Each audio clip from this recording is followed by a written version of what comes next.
ತಂದೆಗೆ ಹಣ ಕೊಟ್ಟು ಪಡೆದ ಆಸ್ತಿಯನ್ನ ತಂದೆ ತೀರಿದ ಮೇಲೆ ತನಗೆ ತಿಳಿಸದೆ ಬೇರೆಯವರಿಗೆ ಮಾರಾಟ ಮಾಡಿದ ಸಹೋದರನ ವಿರುದ್ಧ ತಾಯಿಯೊಂದಿಗೆ ಹೋರಾಟಕ್ಕಿಳಿದ ಮಹಿಳೆ.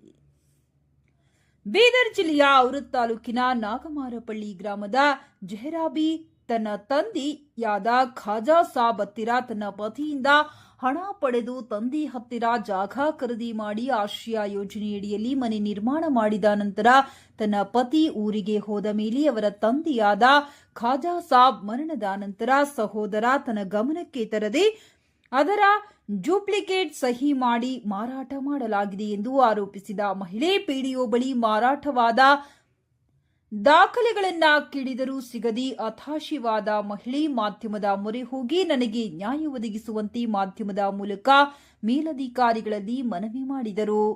ಇದೇ ಸಂದರ್ಭದಲ್ಲಿ ಮಹಿಳೆಯ ತಾಯಿಯಾದ ರಸೂಲ್ ಬಿ ಮಾತನಾಡಿ, ನನ್ನ ಅಳಿಯ ನಮ್ಮ ಚಿಕ್ಕ ಮಗಳ ಮದುವೆ ಸಂದರ್ಭದಲ್ಲಿ ನನ್ನ ಪತಿಗೆ ಹಣ ನೀಡಿದಾಗ ನನ್ನ ಪತಿ ಹಣ ನೀಡದೆ ಜಮೀನು ನಿನ್ನ ಹೆಸರಿಗೆ ಮಾಡುವುದಾಗಿ ಹೇಳಿ ಆ ಜಾಗದಲ್ಲಿ ಅವಳ ಹೆಸರಿಗೆ ಮಂಜೂರಾದ ಆಶ್ರಯ ಯೋಜನೆಯಲ್ಲಿ ಮನೆ ನಿರ್ಮಾಣ ಮಾಡಿದ್ದು, ಆದರೆ ನನ್ನ ಪತಿ ತೀರಿಕೊಂಡ ಮೇಲೆ ನನ್ನ ಮಗ ಬೇರೆಯವರಿಗೆ ಮಾರಾಟ ಮಾಡಿ ನನ್ನ ಮಗಳಿಗೆ ಅನ್ಯಾಯ ಮಾಡಿದ್ದಾನೆ ಎಂದು ಹೇಳಿ ಮಗಳಿಗೆ ನ್ಯಾಯ ಒದಗಿಸುವಂತೆ ಕೇಳಿಕೊಂಡರು.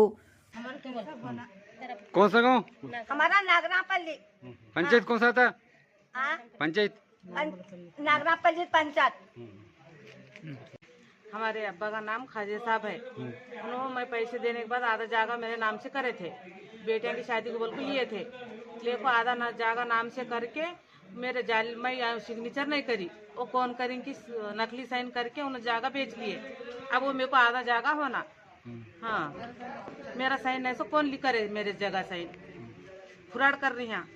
हाँ 8 दिन हुआ फिर नहीं, हमको निकाल के देखो तो कौन नहीं निकाल को दे रहे पंचायत में। हाँ हमारा इंसाफ कौन नहीं कर रहे। हाँ ये जो घर आया था गवर्नमेंट घर आया था ना? हाँ नाम से जमीन है जब गवर्नमेंट का घर आया था। किसके नाम से? मेरे नाम से। तुम्हारा नाम क्या है? जहराबी। जराबी नाम से घर है? हाँ वहाँ 2-3 बिल्ला भी उठाई मैं। हाँ घर हो गए? हाँ प्रूफ नहीं दिया उन्हें मुझे, क्या भी प्रूफ नहीं दे रहा उन्हें।